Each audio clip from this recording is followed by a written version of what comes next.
Continuamos hoy, amigo oyente, nuestro recorrido por las páginas del Nuevo Testamento, y hoy en nuestro estudio del Evangelio según San Mateo pasamos a considerar los capítulos 5, 6 y 7, y llegamos así al primer discurso principal de Jesús que Mateo describe.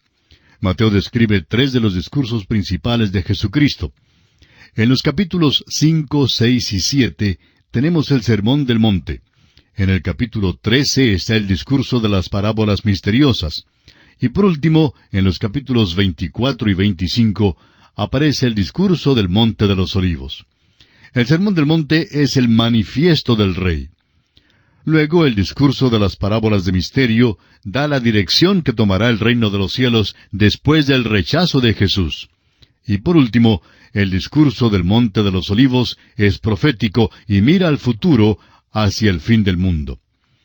Al considerar el Evangelio de Mateo hay que tener presente que este Evangelio no hace ningún esfuerzo por darnos un relato cronológico de la vida de Cristo. Presenta a Jesús en su Evangelio como Rey y sigue un plan que es una moción para presentar al Rey y sus derechos reales ante la nación de Israel. Y es importante que observemos eso. Si perdemos esta presentación en Mateo, perdemos el propósito de este Evangelio. Ahora el tema del capítulo 5 es el Sermón del Monte, las relaciones entre los súbditos del reino y la ley. El Sermón del Monte, que aparece en los capítulos 5, 6 y 7 de Mateo, sin duda fue predicado en muchas ocasiones. El Señor repitió muchas de las verdades y parábolas dadas en este sermón en muchas ocasiones. El doctor Lucas nos da solamente una porción de este sermón, y estamos seguros que Mateo también solo escribió una parte del Sermón del Monte. Creemos que el Señor dio muchísimo más que lo que se escribe aquí en Mateo, pero lo que se encuentra allí se da para nuestra instrucción y entendimiento hoy en día. En la exposición de las Escrituras hoy, hay teólogos que se inclinan o bien muy a la izquierda o bien muy a la derecha. El teólogo liberal se encuentra a la izquierda y trata el Sermón del Monte como si fuese el Evangelio mismo en su totalidad. Se porta como si esta fuera la única parte de las Escrituras que es importante. Uno de estos predicadores liberales dijo en cierta ocasión que todo lo que se necesitaba en la Biblia era el Sermón del Monte. Aún dijo que todo lo que se necesitaba era la regla de oro que aparece inscrita en Mateo 7:12. Dice allí, así que todas las cosas que queráis que los hombres hagan con vosotros, así también haced vosotros con ellos, porque esto es la ley y los profetas. Ahora esto parece muy bueno, parece muy pío, suena muy piadoso.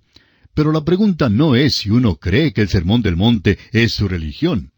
La pregunta, amigo oyente, es si está viviendo usted de conformidad con él. El contenido del Evangelio cristiano no se halla en el Sermón del Monte. No se hace ninguna mención de la muerte y la resurrección de Cristo en él. Pablo dijo a los Corintios en su primera carta, capítulo 15, versículo 1, «Os declaro, hermanos, el Evangelio». Entonces, ¿qué es el Evangelio? ¿Es el Sermón del Monte? ¿Es eso lo que predicó Pablo? Claro que no. Pablo dice en los versículos 3 y 4 de su primera carta a los Corintios que Cristo murió por nuestros pecados conforme a las Escrituras, y que fue sepultado y que resucitó al tercer día conforme a las Escrituras. El Sermón del Monte es algo muy piadoso, pero el Evangelio no se encuentra allí. A los hombres les gusta decir, vivo según el Sermón del Monte, cuando realmente no lo hacen. Este es un punto de vista muy extremo, pero es típico de un segmento bastante grande de los liberales hoy en día. Si un hombre es sincero y lee el Sermón del Monte, se dará cuenta que no vive de acuerdo con él. Si esta es la norma de Dios, y a propósito, lo es, ¿qué hará un hombre si comete una falta? ¿Tiene entonces un Salvador? ¿Tiene alguien que pueda extenderle su misericordia? ¿Tiene alguien que pueda alcanzar la gracia y salvarle por la fe cuando no le es posible vivir conforme a este sermón? Reducir el mensaje cristiano al Sermón del Monte es una simplicidad que las Escrituras no permitirían bajo ninguna circunstancia. Este es el punto de vista de la extrema izquierda. Ahora tenemos el punto de vista de la extrema derecha. Este grupo trata el Sermón del Monte como si fuera la plaga bubónica. No quieren tener nada que ver con él. Dicen que no sirve para los cristianos de ninguna manera. Este grupo se conoce como hiperdispensacionalistas.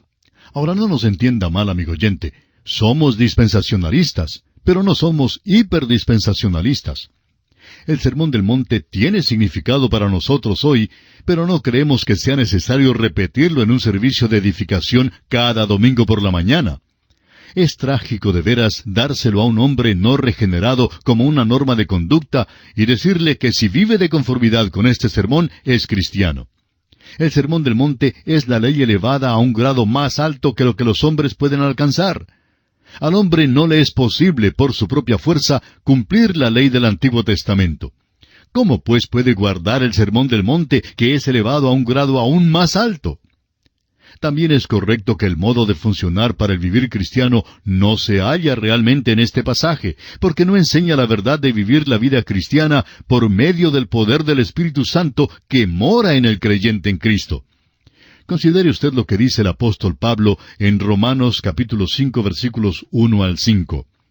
Justificados pues por la fe, tenemos paz para con Dios por medio de nuestro Señor Jesucristo, por quien también tenemos entrada por la fe a esta gracia en la cual estamos firmes y nos gloriamos en la esperanza de la gloria de Dios.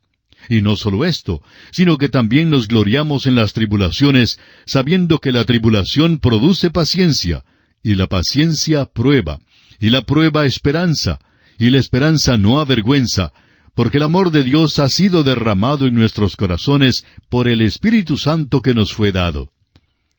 No se encuentra contenido en el Sermón del Monte el ministerio del Espíritu Santo. Claro que contiene normas éticas y prácticas que no son contrarias al vivir cristiano. Y el hecho es que expresa la mente de Cristo, que también debe ser la mente del cristiano. Los grandes principios enunciados aquí son provechosos para que el cristiano los estudie y los aprenda, pero nunca puede alcanzar a cumplirlos por su propia fuerza. Tendrá que ir a otra parte para buscar el poder. Lo que tiene en el Sermón del Monte es una maravillosa bombilla eléctrica, pero no tiene el generador que produce el poder que dará la luz. El propósito principal del Sermón del Monte es el de presentar a los hombres la ley del reino. Hablamos acerca del rey en Mateo, el cual ha llegado para presentarse. Juan el Bautista fue su precursor, y el rey llamó a los discípulos para que le siguieran. Ahora proclama la ley del reino. Este es el manifiesto del rey, y la declaración formal del príncipe de paz. Y es la ley. Será la ley de este mundo durante el milenio, y luego encontrará su fruto completo. Cristo reinará en la tierra en persona, y ejecutará cada palabra de ella. El Sermón del Monte por fin prevalecerá cuando venga Él, quien tiene el derecho de gobernar. Ahora nos es inconcebible que cualquier hombre que le reconozca hoy como Señor desprecie este documento o se aparte de él. El cristiano que llama a Jesucristo su Señor buscará hacer lo que Él manda, pero solo puede obedecer por el poder del Espíritu Santo. Es peor que inútil imponer el Sermón del Monte a un mundo rebelde. Solo el Evangelio de la gracia de Dios puede lograr que los hombres obedezcan a Cristo, y fue dado para traer a los hombres a una obediencia a Dios. El Sermón del Monte necesita ser predicado para traer convicción a los corazones de los hombres. Este documento deja saber a los hombres que han pecado y revela que no hay justo y que todos están destituidos de la gloria de Dios. El cristiano puede tomar los principios enunciados en el Sermón del Monte y considerarlos a la luz de otras escrituras. Esto proveerá una perspectiva más amplia y un mejor entendimiento de la mente de Cristo. Por ejemplo, solo aquí se puede hallar la definición de Cristo del asesinato y adulterio. Cristo tomó 2 de los mandamientos y los elevó al máximo. No matarás, no cometerás adulterio. Así lo leemos en Éxodo 20, 13 y 14. Ahora, ¿son estos 2 los únicos que elevó al máximo? La respuesta parece ser obvia. Estos 2 son los únicos que se dan en Mateo. Al parecer, elevó cada mandamiento a un nivel mucho más elevado y menos posible de lograr. Si se pudiera decir en cuanto a la ley mosaica, por las obras de la ley nadie será justificado, según lo dice el apóstol Pablo en su carta a los Gálatas, capítulo 2, versículo 16, luego sería 10 veces más difícil que un hombre sea justificado por el Sermón del Monte. Un predicador que fue invitado en una ocasión a dar un mensaje breve en un almuerzo de unos hombres de negocio en la Cámara de Comercio, Al llegar, se acercó a la mesa de los oradores donde se pararon algunos hablando. Un hombre bien vestido y de buen aspecto le dio la mano al predicador y empezó a tomar el nombre de Dios en vano y a hablar cosas profanas. Preguntó luego al predicador, ¿cuál es su engañifa? A lo cual él contestó que era predicador, y entonces quien había hablado primero comenzó a excusarse enseguida en cuanto a su habla. Siguió explicando que él era oficial de una cierta iglesia liberal, o sea, de aquellas que no prestan mucha atención a la palabra de Dios, y añadió que el Sermón del Monte era su religión. «Usted sí tiene una religión maravillosa», le dijo el predicador. «¿Cómo le va con el Sermón del Monte? ¿Lo está guardando?» A lo cual el interpelado contestó, «Bueno, trato de guardarlo». Luego el predicador preguntó, «¿Le importa si le doy un pequeño examen?»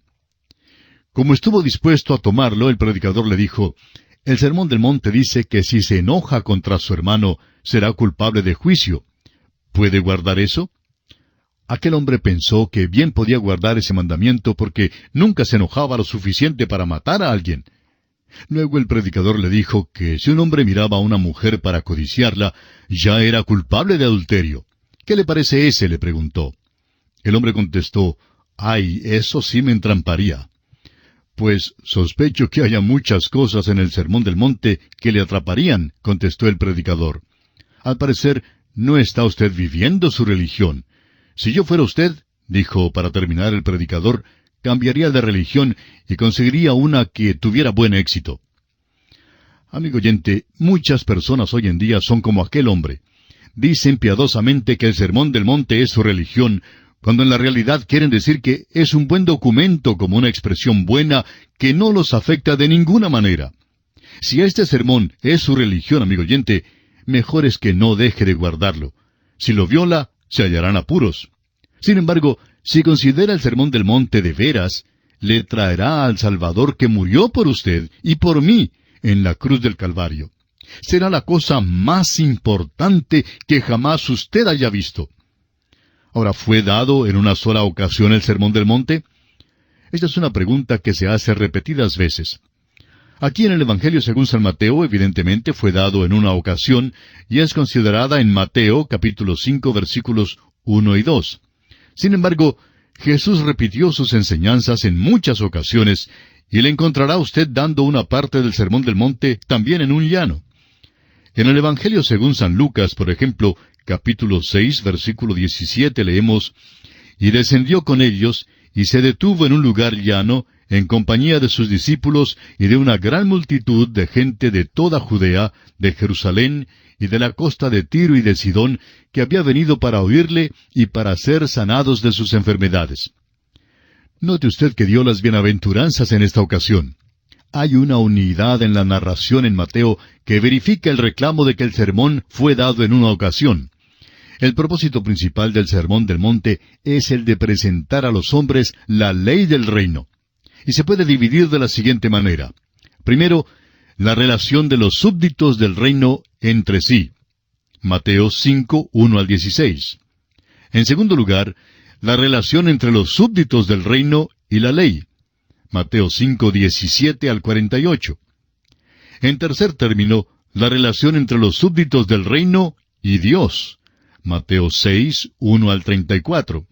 Y en cuarto lugar, la relación entre los súbditos del reino y otros. Mateo 7, 1 al 29. Vamos a considerar ahora las bienaventuranzas. El Sermón del Monte principia con las bienaventuranzas. Declaran lo que son los súbditos del reino y cómo pueden llegar a ser este tipo de personas. En primer lugar, debe notarse que el Señor realmente no dio el Sermón del Monte a la multitud. Lo dio a los discípulos, a aquellos que ya eran de Él. Dicen los versículos 1 y 2 del capítulo 5 de Mateo, «Viendo la multitud, subió al monte, y sentándose, vinieron a él sus discípulos, y abriendo su boca, les enseñaba, diciendo». La escena y la condición de la multitud impulsó al Señor Jesucristo a declarar su manifiesto. Más adelante vio las multitudes dispersas como ovejas que no tenían pastor. Aquí ve a esta gente como una multitud sin rumbo que necesitaba un rey. La primera bienaventuranza tiene significado especial para nosotros. Note usted lo que dice en el versículo 3 del capítulo 5 de Mateo. Bienaventurados los pobres en espíritu, porque de ellos es el reino de los cielos. Este versículo dice, bienaventurados los pobres en espíritu. No nos dice cómo llegar a ser pobres en espíritu. La palabra bienaventurado ocurre 9 veces. El libro de los Salmos principia con esta misma palabra, bienaventurado el varón. El Salmo 1, versículo 1, comienza diciendo, bienaventurado el varón. Note usted, sin embargo, el contraste con la ley mosaica en Deuteronomio 27, versículos 16 al 26. Allí todo es maldición.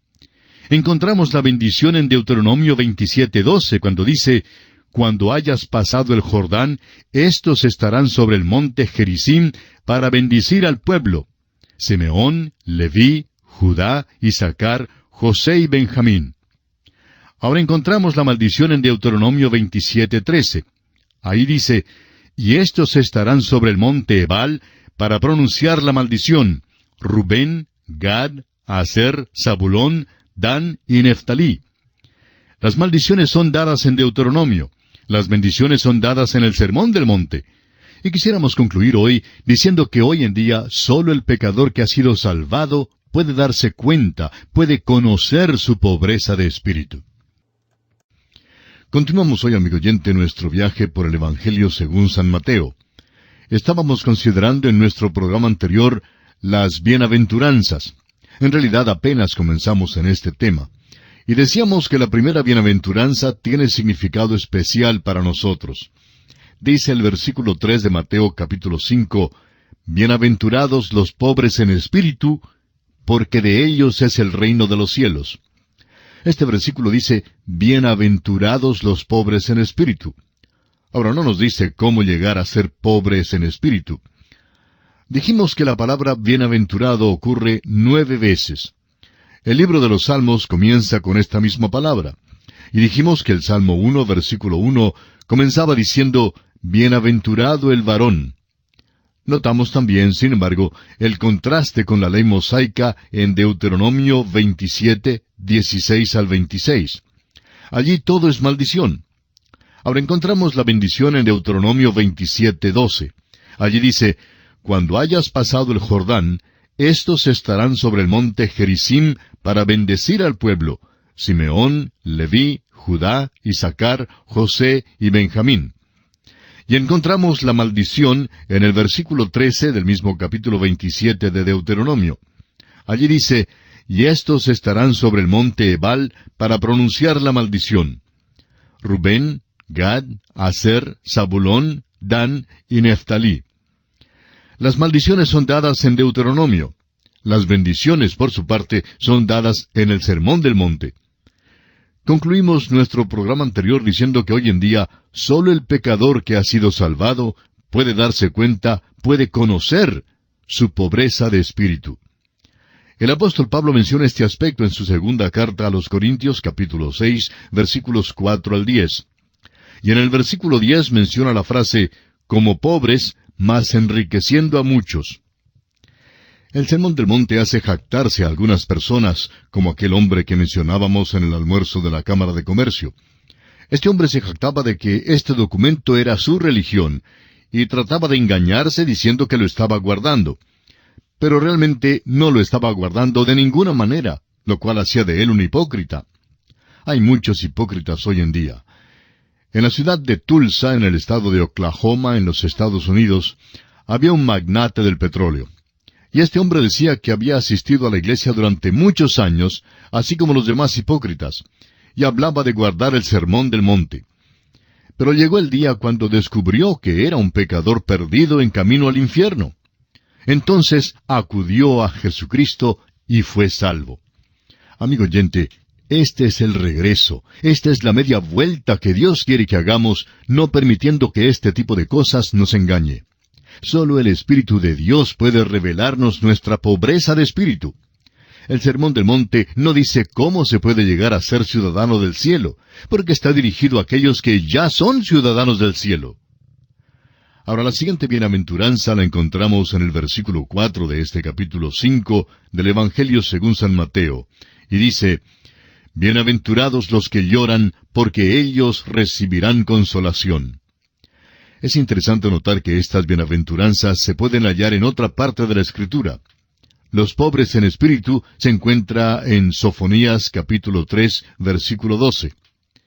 Bienaventurados los que lloran, porque ellos recibirán consolación.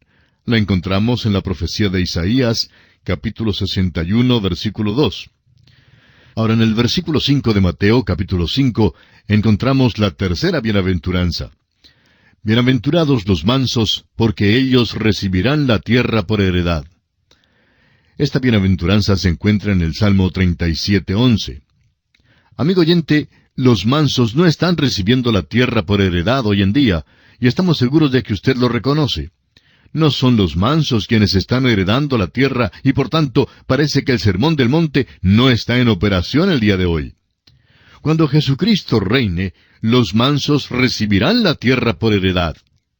Ahora, ¿cómo llegar a ser mansos? Bueno, nuestro Señor era manso y humilde de corazón, y Él heredará todas las cosas. Y nosotros somos los herederos de Dios y coherederos con Jesucristo. La Biblia dice en Gálatas capítulo 5, versículo 22, Mas el fruto del Espíritu es amor, gozo, paz, paciencia, benignidad, bondad, fe, mansedumbre, templanza. Solo el Espíritu de Dios nos puede quebrantar y hacernos mansos. Si tratamos de hacerlo y lo logramos nosotros mismos, entonces nos enorgullecemos y allí se acaba la mansedumbre. Usted mismo, pues, llega a ser orgulloso y allí se va su mansedumbre. El Sermón del Monte es maravilloso, amigo oyente, pero vamos a interpretarlo con exactitud. El método cristiano de llegar a ser manso ni aún lo sugiere este pasaje. La mansedumbre no viene por el esfuerzo de uno mismo, sino por el esfuerzo del Espíritu Santo. Lo que nosotros no podemos hacer, al Espíritu Santo le es posible producir en el corazón de un cristiano que se ha entregado al Señor. El cristiano que ha aprendido el secreto de producir el fruto del Espíritu Santo puede volver acá a las bienaventuranzas. Bienaventurados los mansos, porque ellos recibirán la tierra por heredad. Y puede ver allí la recompensa de la mansedumbre. El apóstol Pablo en su primera carta a los Corintios capítulo 6 versículo 2 dice, ¿O no sabéis que los santos han de juzgar al mundo? Ciertamente las bienaventuranzas presentan metas que el creyente, el Hijo de Dios, tendrá hambre y sed de realizar completamente en su vida. Luego en el versículo 6 de este capítulo 5 del Evangelio según San Mateo leemos, Bienaventurados los que tienen hambre y sed de justicia, porque ellos serán saciados. ¿Y qué en cuanto al hombre natural? ¿Tiene hambre y sed de justicia? Los hombres con los cuales nos encontramos no la tienen. El hombre natural, dice el apóstol Pablo, no percibe las cosas que son del Espíritu de Dios, porque para él son locura, y no las puede entender porque se han de discernir espiritualmente. Así lo expresa Pablo en su primera carta a los Corintios, capítulo 2, versículo 14. Aquellos que tienen hambre y sed de justicia son los que han descubierto que Cristo es su justicia. Él nos ha sido hecho por Dios justificación, y nuestra justicia está en Él. El versículo 7 de este capítulo 5 de Mateo dice, Bienaventurados los misericordiosos, porque ellos alcanzarán misericordia. Esta no es la condición sobre la cual nosotros merecemos misericordia. En su carta a Tito, capítulo 3, versículo 5, dice el apóstol Pablo, Nos salvó, no por obras de justicia que nosotros hubiéramos hecho, sino por su misericordia, por el lavamiento de la regeneración y por la renovación en el Espíritu Santo. El mismo apóstol Pablo en su carta a los Romanos capítulo 12 versículos 17 al 20 nos dice que debemos ser misericordiosos porque ya hemos alcanzado misericordia.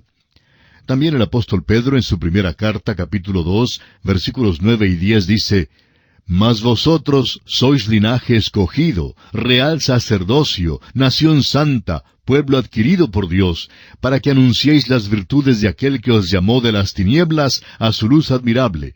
Vosotros que en otro tiempo no erais pueblo, pero que ahora sois pueblo de Dios, que en otro tiempo no habíais alcanzado misericordia, pero ahora habéis alcanzado misericordia. Ahora el versículo 8 del capítulo 5 de Mateo nos presenta la siguiente bienaventuranza. Dice él, Bienaventurados los de limpio corazón, porque ellos verán a Dios. Ningún hombre sincero puede decir que su corazón es puro. ¿Cómo se puede hacer limpio el corazón del hombre, un corazón que es desesperadamente perverso? El Señor Jesús dijo en el Evangelio según San Juan, capítulo 15, versículo 3, Ya vosotros estáis limpios por la palabra que os he hablado. Así pues, es por el lavamiento de la regeneración que somos hechos limpios. El apóstol Juan en su primera carta, capítulo 1, versículo 7, dice que sólo la sangre de Jesucristo, su Hijo, nos limpia de todo pecado. La siguiente bienaventuranza la encontramos en el versículo 9. Bienaventurados los pacificadores, porque ellos serán llamados hijos de Dios. ¿Le es posible a usted nombrar a un pacificador en el mundo presente? No hay ni siquiera uno en el día de hoy que pueda efectuar la paz. Cristo es el único gran pacificador. Hizo la paz entre un Dios justo y un pecador injusto por medio de su propia sangre. El apóstol Pablo nos dice en Romanos 5:1, Justificados pues por la fe, tenemos paz para con Dios por medio de nuestro Señor Jesucristo. Ahora el versículo 10 del capítulo 5 nos presenta la siguiente bienaventuranza.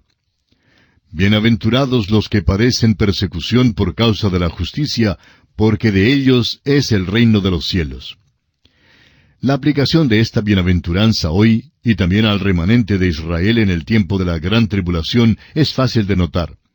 Pero, ¿se la puede en realidad aplicar al reino? ¿No será quitada entonces toda la maldad? Muchas escrituras enseñan que habrá maldad durante el milenio, aunque será grandemente reprimida. Pasemos ahora a otro aspecto importante en este capítulo 5 del Evangelio según San Mateo. Leamos los versículos 13 y 14. Vosotros sois la sal de la tierra, pero si la sal se desvaneciere, ¿con qué será salada? No sirve más para nada, sino para ser echada fuera y hollada por los hombres. Vosotros sois la luz del mundo. Una ciudad asentada sobre un monte no se puede esconder. Los hijos de Dios en cualquiera época y bajo cualquier condición son a la vez sal y luz en el mundo. Los hijos de Dios en toda época son sal para impedir el avance de la corrupción y son la luz al reflejar la luz de Cristo. El problema hoy en día es que la mayor parte de los miembros de las iglesias han perdido su sabor como sal. Tenemos tan poquitos cristianos que sirven de sal verdaderamente. Ahora, la sal no impide que se realice el proceso de la fermentación, pero sí frena su progreso. Y amigo oyente, usted y yo debemos ser la sal en la tierra y ejercer una influencia para el bien en el mundo. Los cristianos son también la luz del mundo. Ciertamente en el reino los creyentes serán la luz del mundo. Este es un principio grande para nosotros. Debemos ser una luz en nuestra vecindad y a donde quiera que vayamos. No tenemos ninguna luz dentro de nosotros, pero la palabra de Dios es luz. Ser una luz es proclamar la palabra de Dios de una u otra manera. Puede ser fácil cultivar la amistad de las personas muy tranquilamente para más tarde hablarles o entregarles un librito o decirles de un programa radial que enseña la palabra de Dios. Hay muchas maneras de ser una luz en el mundo y debemos alumbrar. El versículo 16 de este capítulo 5 de Mateo nos dice, Así alumbre vuestra luz delante de los hombres, para que vean vuestras buenas obras y glorifiquen a vuestro Padre que está en los cielos. Hay quienes tienen esta creencia de pensar que el Sermón del Monte es antropocéntrico, o sea, centrado en el hombre. No es centrado en el hombre, sino teocéntrico, es decir, centrado en Dios mismo. ¿Acaso el versículo dice, Así alumbre vuestra luz delante de los hombres, para que vean vuestras buenas obras, y te glorifiquen, y te feliciten, y te den una medalla de oro y una copa de plata? ¡Claro que no! Este versículo dice que usted y yo, amigo oyente, debemos alumbrar con nuestra luz delante de los hombres, para glorificar a nuestro Padre que está en los cielos. El Sermón del Monte tiene a Dios como tema central. durante el milenio, cuando el reino esté acá en la tierra, todo lo que se dice y se hace tendrá su centro en Dios. Nuestro primer motivo en este mundo perdido debe ser el traer gloria a Dios. Avancemos algo más en este estudio del Evangelio según San Mateo y leamos ahora el versículo 17 que dice: No penséis que he venido para abrogar la ley o los profetas. No he venido para abrogar, sino para cumplir. Es bueno que recordemos que la ley era más que meramente los 10 mandamientos. Una parte de la ley era la ley moral, y la otra era la ley ceremonial. Y Jesucristo fue el sacrificio por las transgresiones de la ley, o sea, los pecados del mundo. No vino para abrogar la ley y los profetas, vino para cumplir la ley. ¿Cómo cumplió la ley? La cumplió guardándola en su totalidad. Lo que la ley presentó a los hombres, a Cristo le fue posible alcanzar. Y así, cuando uno acepta a Cristo como su Salvador, Él entonces llega a ser nuestra justicia. Las normas de Dios no han cambiado. Nadie puede alcanzar las normas de Dios por su propia fuerza. El hombre necesita ayuda. El hombre necesita la misericordia. El hombre necesita de un Salvador. Alcanzamos la misericordia cuando llegamos a Cristo. El versículo 18 de este capítulo 5 nos dice: Porque de cierto os digo que hasta que pasen el cielo y la tierra, ni una jota ni una tilde pasará de la ley, hasta que todo se haya cumplido. Esperamos que no nos entienda mal lo que decimos, amigo oyente. La ley no es anticuada. Todavía es una norma hoy en día. Revela que nuestra conducta no concuerda con la expectativa de Dios. Esto nos impulsa a acercarnos a la cruz de Cristo. La única manera en que podemos cumplir la ley es aceptando al único que pudo cumplirla. Esto es, el Señor Jesucristo mismo. Ahora el versículo 19 dice: De manera que cualquiera que quebrante uno de estos mandamientos muy pequeños, y así enseñe a los hombres, muy pequeño será llamado en el reino de los cielos. Mas cualquiera que los haga y los enseñe, éste será llamado grande en el reino de los cielos. No se puede quebrantar los mandamientos y salirse con la suya. Pero no se puede guardar los mandamientos por nuestras propias fuerzas. La única manera en que se puede guardar los mandamientos es acudiendo a Jesucristo para recibir de Él la salvación, el poder y la fuerza. Los mandamientos no son el camino de la salvación, sino más bien un medio para señalarnos nuestra condición necesitada y el camino a la salvación, que es por la aceptación de la obra de Jesucristo.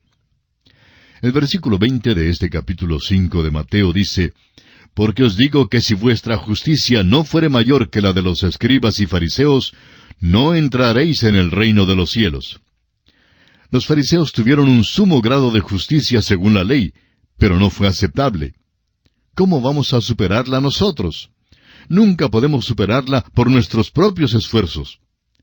Ahora los versículos 21 y 22 nos dicen: Oísteis que fue dicho a los antiguos: No matarás, y cualquiera que matare será culpable de juicio.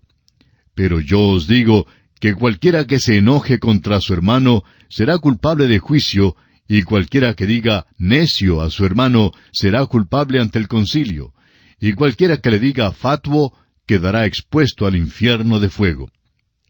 En estos versículos, Cristo está diciendo que el enojo es equivalente al asesinato.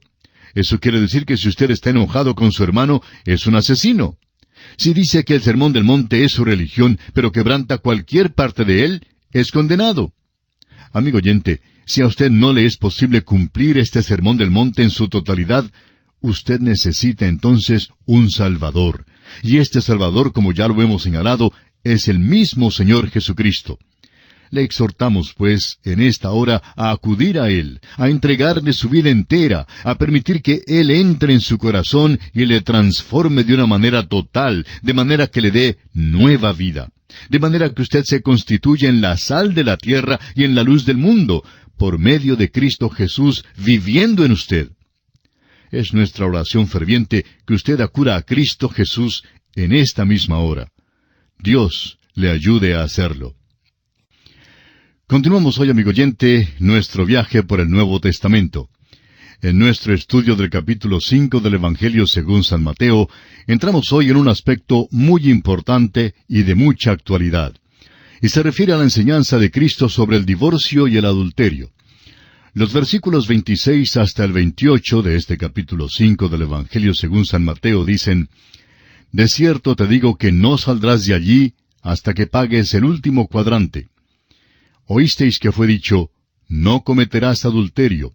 Pero yo os digo que cualquiera que mira a una mujer para codiciarla, ya adulteró con ella en su corazón. Cuando Cristo dice, de cierto te digo, eleva su enseñanza a un nivel mucho más alto que la ley de Moisés. Él se eleva a la posición de alguien que a la vez es legislador e intérprete. Nadie jamás ha guardado la ley. La mirada de codicia viola el séptimo mandamiento. Si usted es sincero, amigo oyente, reconocerá que no lo ha guardado. El Sermón del Monte dice que hemos pecado, que no podemos fingirlo. Nos enseña que hace falta la misericordia y la ayuda de Jesucristo el Salvador. En los siguientes versículos, el Señor habla acerca de la ley, la relación del hombre con ella. Leamos los versículos 29 y 30 de este capítulo 5 de Mateo. Por tanto, si tu ojo derecho te es ocasión de caer, sácalo y échalo de ti, pues mejor te es que se pierda uno de tus miembros, y no que todo tu cuerpo sea echado al infierno. Y si tu mano derecha te es ocasión de caer, córtala y échala de ti, pues mejor te es que se pierda uno de tus miembros, y no que todo tu cuerpo sea echado al infierno. Esto es muy severo y revela, amigo oyente, que no podemos satisfacer las normas de Dios y que necesitamos un Salvador. No se engañe usted, amigo oyente, ni pierda el tiempo aparentando que el Sermón del Monte es su religión. Deje de portarse como si los estuviese guardando. El tratar de decir que lo cumple no es más que hipocresía. Usted, amigo oyente, necesita un Salvador, y este pasaje debe impulsarle a que se acerque a la cruz de Cristo para alcanzar su misericordia. Es entonces cuando honra al Señor. Realmente guarda la ley cuando usted reconoce sinceramente que no es capaz de cumplirla con sus propias fuerzas.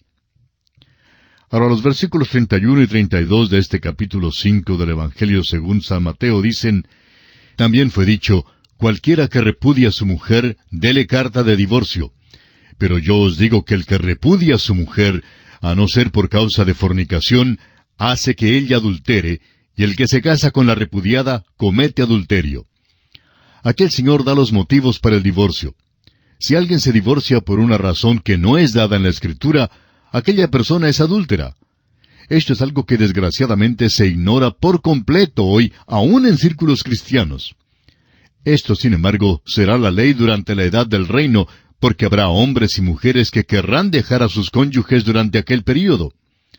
El divorcio aquí está en la misma base que se presenta en el capítulo 19 de este Evangelio según San Mateo. Y discutiremos ese asunto cuando lleguemos allí. Veamos ahora algunas leyes misceláneas. Estas leyes misceláneas revelan el alto nivel del reino y la necesidad de un rey para ejecutarla. Leamos los versículos 33 al 35 de Mateo capítulo 5. Además habéis oído que fue dicho a los antiguos: No perjurarás, sino cumplirás al Señor tus juramentos.